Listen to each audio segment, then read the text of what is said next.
Elections. Next to me is our chief observer Alexander Graf Lambsdorff. Next to him is our deputy chief observer Mark Stevens, and to the far left is our head of the delegation of the European Parliament. This delegation observed also under the umbrella of the European Union Election Observation Mission. Very briefly, the Chief Observer will present the preliminary statement, then Ms. Ana Gomez will also give a brief statement. Afterwards we open the floor for questions and answers, and you will find then the preliminary statement and the press release at the exit, and to your right there will be some refreshments. I hand the floor now to our Chief Observer Alexander Graf Lambsdorff. Thank you very much, Eberhard. Good morning, ladies and gentlemen. It's good to be here. It's good to see so many familiar faces. And as Eberhard just said, we will present our preliminary statement, our findings. What I'll do is I'll briefly tell you what our mission did, and then we come to our assessment of how the process went so far. Our European Union Election Observation Mission has been in Myanmar since the 26th of September. We have been active here with a core team, 9 analysts. We have had our long-term observers, 30 of them in the country since the 7th of October. They were complemented by 62 short-term observers and 37 locally recruited short-term observers. So all in all, on election day, the European Union coordinated some 150 observers. We observed over 500 polling stations across all 14 regions and state, as well as Naypyidaw. We also obviously followed and are still following the counting.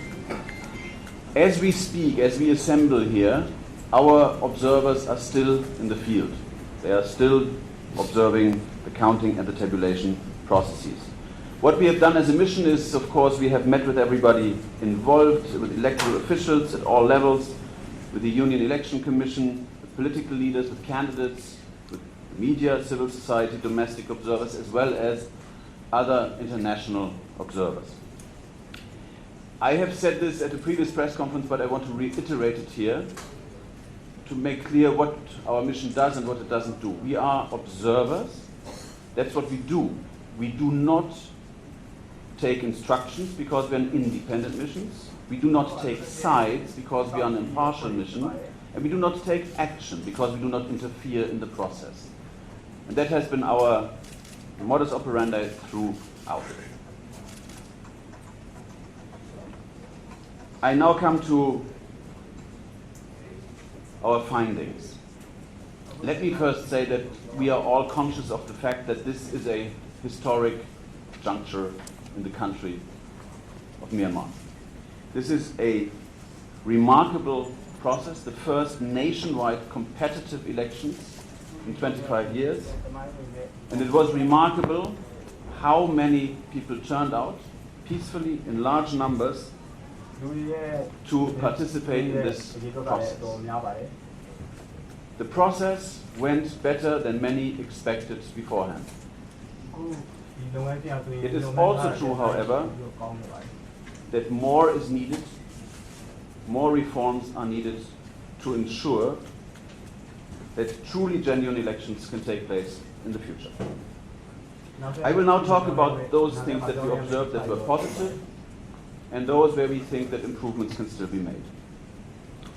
As far as the voting process in the polling stations is concerned, 95% of the ratings that we obtained were a good or a very good. That is a very high number. In the vast majority of cases, the polling stations opened on time, the material was there, the officials were well prepared, and that, I have to say, is a merit that goes to the credit of the Union Election Commission at all levels. Election officials at all levels have worked very hard to administer this process. Among, prior to these elections, a lot of criticism. However, with a rating of 95% as far as polling is concerned, at this stage we can say that the election administration performed a very good job. It is true as well, however, that there were some inconsistencies in the process and that transparency was not always what it should have been, and I will speak to that in a minute. As you all know, particularly with a view to the election administration, the issue of the voter register was front and center in all discussions prior to these elections. From the polling stations that we visited, our observers found that most voters were on the list. It was only in 7% of the polling stations where some of the voters were not on the list. So in 7%, some of the voters were not on the list. That does not mean that 7% of the voters were not on the list, just to make that very clear. We also believe that it was a good decision to move towards a computerized list. The computerized list posed some problems, we also know that, but it is something that the country can build on in the future. In the polling stations, many of you will have seen that voters could vote in secret, and after voting the ink was applied in virtually all cases observed. For the first time, observers, international observers as well as domestic observers, were accredited to a nationwide competitive election in this country. And this is an important element to ensure transparency. Now, to have observers is one thing, but to grant the observers access to the information that we need is the other thing. I am happy to report that in most cases, this did not pose a problem. On the contrary, election officials were welcoming and forthcoming with information that was required, helping to create more transparency in the process. This sometimes was a bit sketchy at the national level, but at the subcommission level and at the polling station level, these things worked very well.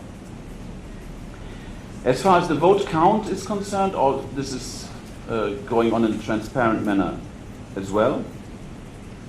Sometimes procedures were applied somewhat inconsistently. We are continuing to analyze that, but by and large it was a transparent process. Now the tabulation process is underway, the aggregation of the results, and it will be absolutely important to adhere to high standards of transparency and integrity until this process is finished. I want to say this here very clearly. This election is not over yet. As long as counting is going on, and until the final results are published, this election is still ongoing. Voting has ended, but counting is part of an election as well. Now, one aspect on which our mission has been critical in the past and remains critical is the out-of-constituency advance voting. I spoke about the need for transparency just a minute ago. That part of the electoral process was not transparent. It was more like a black box. The counting of the out-of-constituency advance voting is taking place at the township level, and we will continue to follow that. We believe that having such a part of the process that is intransparent is something that should be changed in the future. In constituency advance voting was more transparent. We observed it. However, there, the understanding of the rules and regulations to apply was quite inconsistent. Election officials did not seem to be quite sure who was entitled to vote and who was not, how the material should be safeguarded after the voting, and several other issues of that kind. So this is something clearly to improve for the future. A second issue, and you will find that both in our preliminary statement and in our press release, will be required in the future for truly genuine elections. And that is a reform of the legal as well as the constitutional framework. Internationally, it is clear that for a genuine election, at least one chamber of parliament must be elected at 100% of the seats. This, of course, has not been the case here, and that is something that remains to be addressed in the future for genuine elections. Let me say that another issue of concern, and my colleague Ana Gomez is going to speak to that as well, is the question of inclusivity. We found that the process for candidate nominations and the verification of candidacies was applied in a way that, as a result, had a very, very low number of Muslim candidates remaining. We also believe that for the future, the parties would be well advised to increase the participation of women in the political life of the country. Let me conclude by two positive points. While the regulations for the election campaign were quite restrictive, we found that officials did not apply them unreasonably rigorously. Our observers confirmed that the campaign could take place in a free and peaceful manner. There are certain limitations on the things that could be said in these campaigns, and that may be an issue for the future as well. As far as media coverage is concerned, we have an extensive media monitoring operation inside our mission. We found that the state-owned media focused mostly on the work of the Election Commission, the Presidency, and the government, whereas privately owned social and foreign media covered the campaign activities much more in depth. Ladies and gentlemen, this is the preliminary assessment. I will come back to Myanmar in the spring to present a much more extensive final report that will contain a number of specific recommendations as how to move forward, how to improve the electoral process in the country. Our mission here will remain until the 2nd of December to observe dispute resolution, complaints mechanism, and we will then conclude a mission that we believe has been a historic one. It has been a mission in a situation for Myanmar that has been truly remarkable, that is still ongoing, and we are very happy to have been part of this process and congratulate the Myanmar people on the way that they have taken in this process. Thank you very much. Now we have the statement by Ms. Ana Gomez. Well, ladies and gentlemen, dear friends, I am Ana Gomez, member of the European Parliament. I'm from Portugal, but I've had the honor to lead a delegation of the European Parliament composed of 7 members coming from 7 countries and from different political parties to observe these elections. Prior to election day, we met in Yangon with members of political parties, the media, and civil society, including human rights defenders and ethnic minority representatives. Everywhere we went and with whom we spoke, we were received with exceptionally friendly terms. This delegation was integrated within the framework of the European Election Observation Mission, and I'd like to thank my colleague Alexander Lamsdorf and his team at the mission for the excellent cooperation throughout this period. We, the European Parliament delegation, fully support and endorse the preliminary findings and conclusions of the observing mission that Alexander just highlighted. Of particular concern to our delegation is, of course, the constitutional framework underpinning these elections, including the fact that 25% of the seats in the parliament are reserved for the military. We also believe, as the election observation of the mission just pointed out, that counting and tabulation are a crucial part of the election process to ensure its integrity. And as I have said, the election is not over yet. On election day, we observed voting in the Yangon, Bago, and Ayeyarwady regions, from the opening to the closing of activities, as well as the vote count. We were impressed by the calm and peaceful atmosphere, the professionalism of the staff in the polling stations, and of the organization of the process.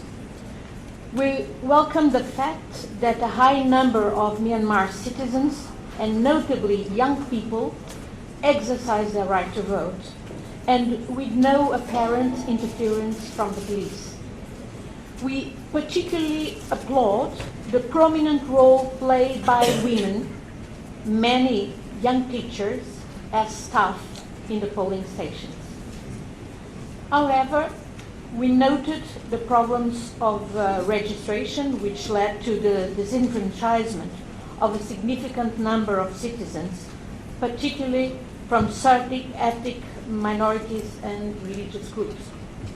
We trust that the newly elected government will improve the democratic governance of the country and will promote a more inclusive society by addressing the increase in religious extremism and radicalization and its impact on certain minorities and ethnic groups, in particular Muslim citizens, and specifically on the Rohingyas.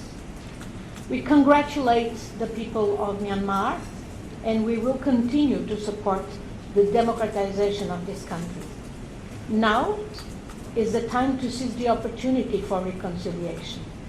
We look forward to the final results of the elections being accepted by all.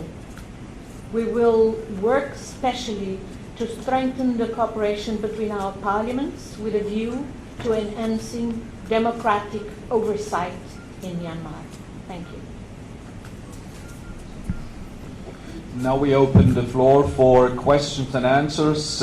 Please introduce yourself by name and also tell us the media outlet you work for. We have the first question here, front row. Good morning, Steve Herman from the Voice of America. We always like to use this phrase, free and fair, to get a litmus test about elections, so I'm wondering if you're willing at this point to issue a verdict and declare the election on Sunday, quote, free and fair. I'm happy to answer that question because it was asked at my first press conference here as well by a colleague from the BBC at the time. European Union election observation missions do not use the terms free and fair because it is not quite clear how much goes into an election. We use the terms a genuine election, a credible election, and a transparent election. And if you look at what, which freedoms are required to make it a genuine election, you can talk about the freedoms of association, of assembly, of movement, and of expression.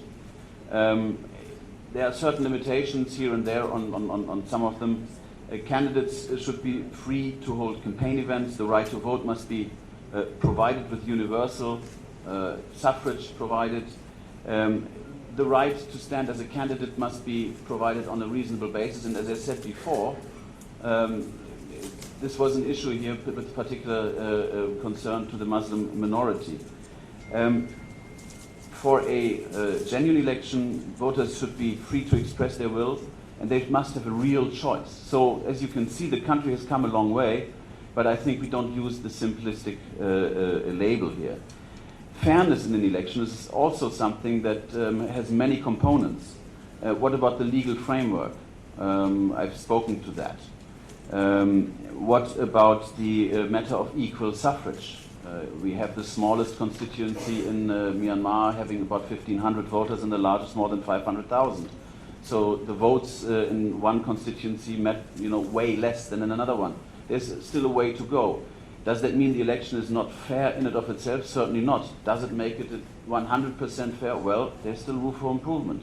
So was it a genuine election? Was it a credible election? I think the country has come a long way, yes, but for good reasons, and I hope you understand, we will continue to use words that we deem more appropriate. May I just add that genuine was certainly the attitude of the people of Myanmar, because that's what we found out in the interaction with the voters. Next question, please. The lady in the striped. Hi, I'm Catherine Trowine with the Myanmar Times. With regards to the tabulation, we've heard that there's been a bit of a change in the process with the votes going straight from the township to the UEC. Can you clarify, and are you concerned if there is in fact a change in process? Yes, I'm happy to clarify because we've investigated that pretty thoroughly. As a matter of fact, there has been, or there appears to have been, a communication from the UEC concerning the speeding up of the process by having a certain form being sent from the township level to the national level straight away, cutting out the to the state level, cutting out the district level. That has caused some confusion. However, we believe that this does not necessarily indicate ill will. It is, as a general rule, however, fair to say that it's difficult to have changes in these proceedings at such a late stage, because you're bound to create confusion. We were happy to hear from the UEC in Naypyidaw that this was not their intention, and we will continue to observe it very closely. Center here, the lady in brown. Can we get her a microphone somewhere? Yeah, exactly. Hi, my name is Dean. I'm with DVB English. I wanted to ask for a little bit more details. You were saying that 95% of the polling stations were good, and 7% of the polling stations you observed some issues. Could you talk a little bit about those issues and where those polling stations were at?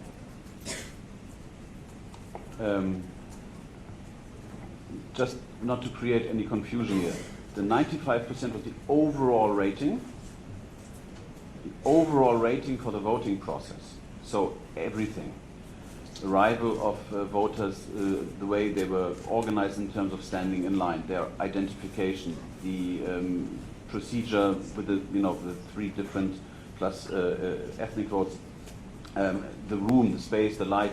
Were these polling stations okay? Did the officials know what they were doing? And we have an overall rating of 95% positive. Now, the 7% are a different category, because we all realize that 95 plus 7 would be a bit odd if they were in the same category. The 7% apply to polling stations where some voters could not find their name in the register. That is what is meant by them.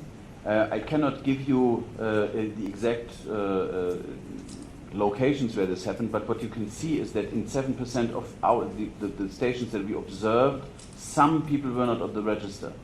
If you compare this with the apprehension and nervousness prior to election day concerning the voter register, and the fears of possible widespread disenfranchisement because of inaccuracies in the voter list, our call here is to say that this problem turned out to be much, much less significant than was feared prior to the elections, which I believe is a very positive development and should be seen as such. So, is the voter register perfect? It is clearly not perfect. Can it be improved for the future? Yes, it can and it should. Has it caused a problem on election day that would render the election as such questionable? Clearly, no. And therefore, I believe this is something that we wanted to put in context and underpin with these figures. Next question.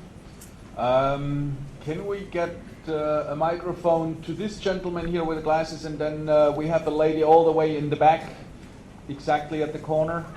All the way in the back, please. Thank you, Richard Lloyd Parry at the Times. The figure of 95% good for the voting process is very helpful. And I wonder if you can be induced to give a similar rating to the election overall. Presumably, given that 25% of the seats in Parliament are not elected, the overall approval rating can't possibly be higher than 75%.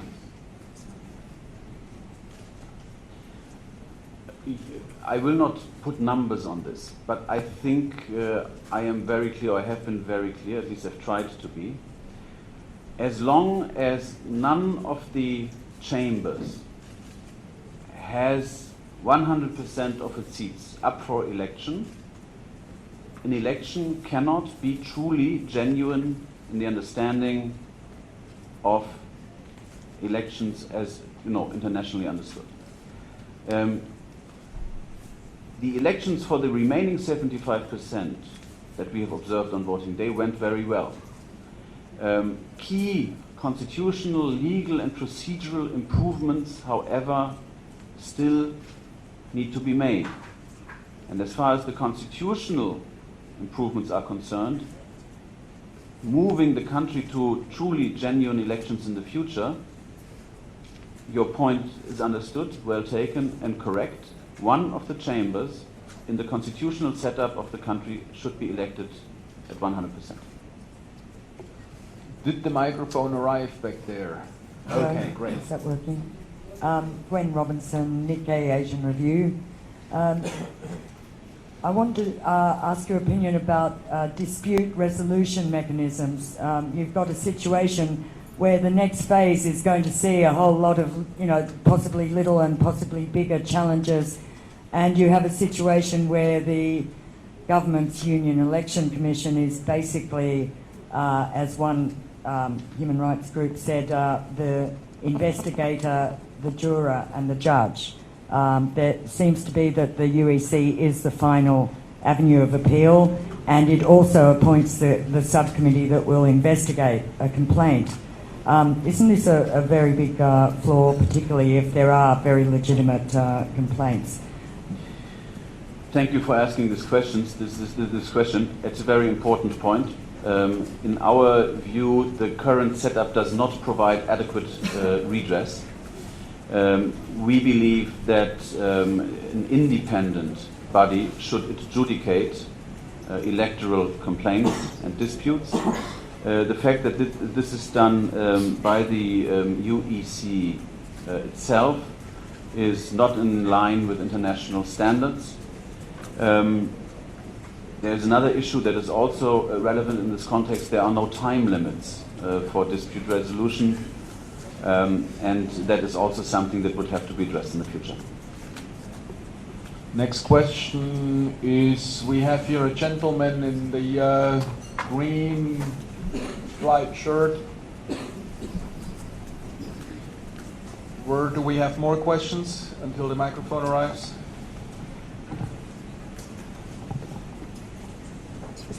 Yeah. Hi. Good morning, sir. This is Tom from Real Bombings. So, if you can observe the police station in military, so did you see any problem at this police station and other banks voting are really transparency at the police station in the military? Thank you very much. Very good question.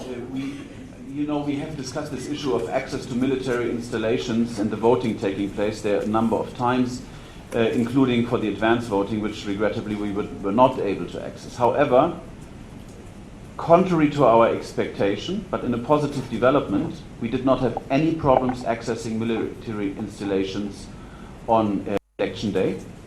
Our observers, as well as the observers from other international missions, I'm happy to say, did have full access and observed an orderly process there with, by the way, representatives from the main opposition party following the procedures in the barracks. The counting was done as transparently and as professionally as in other polling stations. So by and large, the procedures that we could see were followed in an adequate way. We have a question here. Do we have? Hi, I'm Joseph from Democratic Voice of Burma. I have a particular question about advanced vote. You said that there is some problem, and then there is some disputes, not solved in the Lasho, in the Shan state, and also two other areas like in Kachin and Maitila also very problematic. So I think there seems like a kind of deadlock. We cannot really make a call yet because there is a vice president contesting, and you said that there is some problem about advance voting. What is your concern, and what are you going to do this particular issue at the moment? Thank you very much. Well, what we do is to observe. And you mentioned Lashio. There has been indeed a rumor that a large number of advance votes were introduced very late in the process. We have investigated this. We have a team there as we speak. And it turns out that the number is not quite as large as was thought, because there is a difference, of course, between ballot papers and votes. You have 3 elections, and the number that you hear somewhere is 3 times the real number of votes, because it's 3 different elections. Rumors have been that about 11,800 votes had been cast, whereas in fact this has to be divided by 3 because it was for 3 different elections. So we're talking about a much lower number. Our observers were also capable of ascertaining that no extra ballot papers were received after the deadline. So the procedures were not violated there in the way that has been rumored. Our LTO team has been very clear about this and has been very adamant in following up, because the rumors were there. Now, on a more general level, I have said how important transparency is for trust in the process. If you can observe every single aspect of an electoral process, it increases the trust, because you don't have one of these black boxes where nobody knows exactly what happens. And so I can assure you that one of the recommendations that I will make when I come back here in the spring is going to open the out-of-constituency advance voting to observation by domestic and international observers as well as party agents.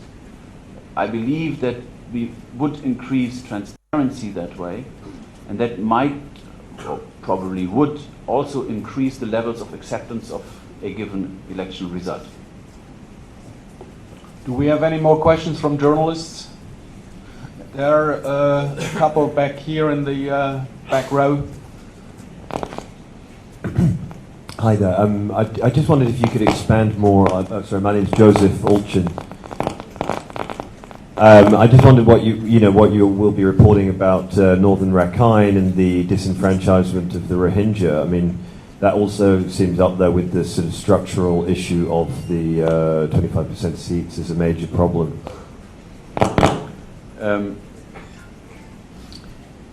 As the European Union, we have been very, very clear that we want this election to be, or that we would consider it a positive if this election was as inclusive as possible. Now, it has been inclusive in quite a few ways. Ethnic minorities do have a place in the constitution. The ethnic parties have been able to stand, to field candidates, and to compete. As far as the group of Muslim voters, of stateless persons is concerned, these are 2 different and distinct groups, but it mostly concerns the group that you mentioned. We would wish for the future of the country to find ways to enfranchise them.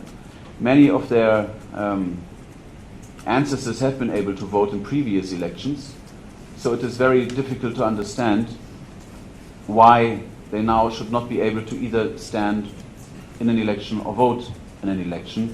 This has even concerned sitting members of parliament, which is, at least in my experience, something that I personally never encountered that. Let me also say that I believe that this is not purely an electoral problem. This is a larger social issue that was reflected in an electoral context. I'd say that again perhaps, but that's very important. Inclusivity or the issue of stateless people is something that is a larger issue that was reflected in the electoral process, and therefore I believe as an election observation mission, whatever recommendation we can make that would pertain to the electoral process can only go so far. It is an issue for Myanmar as a whole to address far beyond an electoral process. I add here that indeed this is a very important point, the questions and the points made by Alexander Lambsdorff from the point of view of the European Parliament. As you know, we have passed resolutions on the situation of the Rohingyas particularly. And of course we believe that democracy is about inclusion and diversity. And our expectations of democratic governance, of a democratic government, is that indeed it will fare better in ensuring inclusion and diversity than, of course, military dictatorship. So we will be very, very interested in following up what is going to happen here in this country regarding, indeed, inclusion of all ethnic and minority groups, and indeed diversity, respect for diversity. That is democracy. And there's a lot of work to be done, and we on our part on the European Parliament want to engage with those who want as well to address these problems, because as Alexander has said, this is not a purely electoral problem. It has had this electoral effect. It's a society problem. It's a political problem. It's a problem of democracy. We had a question here back behind the pillar. Yes, I'm Jerome, work for Radio France Internet. Do you have an idea of the number of out-of-constituency advance votes? I suggest, can you try to make your way a little bit further into the room? There is some severe interference. We cannot understand the word here. Yes. Do you have an idea of the number of out-of-constituency advance votes?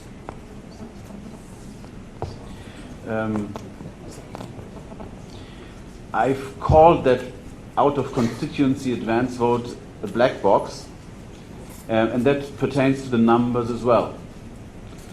We will eventually perhaps have them, because once they are counted and one can accumulate, aggregate them, we can sort of construct a number, or the Union Election Commission may wish to communicate a number.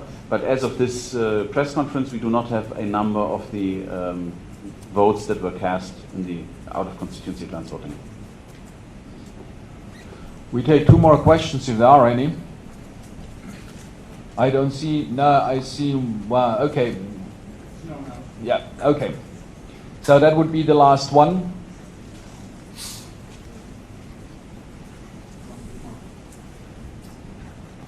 Hello, Richard Lloyd Parry of The Times again. As you know, the head of the UEC gave an interview quite recently in which he said he hoped that the USDP would win the election, although he conceded it would be better if they didn't do so by cheating. Given that declaration of partiality by its own head, does the UEC have any credibility left at all? It is for the participants in this election to determine the credibility of the election body. I have spoken to the work that the UEC has done, which by and large went really well on election day. We have expressed our concerns on the composition of the UEC prior to election day. In most countries, an election commission should be is composed of representatives of various political forces. I have taken note of that statement. I believe it was a statement that was unusual in an electoral context. But at the end of the day, what really matters is will the results be accepted by all sides? And let me say one thing here. The first public statements from, among others, quite prominent candidates who lost their seats are encouraging. We have heard people who lost their parliamentary races in their townships say that they accept the result, that they accept the defeat for their party in a particular region or in a particular context. Some newspapers even write in a nationwide context. This is encouraging. And I believe at the end of the day, the credibility of an election administration body lies in the acceptance of the results by all sides. As a Democrat, I can only say a winner is always happy on election day. But for the losers to accept the result, that really makes an election credible and its results sustainable. Thank you. Thank you very much for attending this press conference this morning. We take now a short break, and right after this break, it will be the Carter Center having their press conference right here in this room. So I would like to ask you to stay around and hear what our colleagues from the Carter Center have to say. Thank you very much and have a good day. And yes, to repeat, you will receive the preliminary statement, the press release at the entrance at the registration table. I am afraid there might not be enough for all of you. You can also find it on our website, and there will be a reference on our Facebook page later on.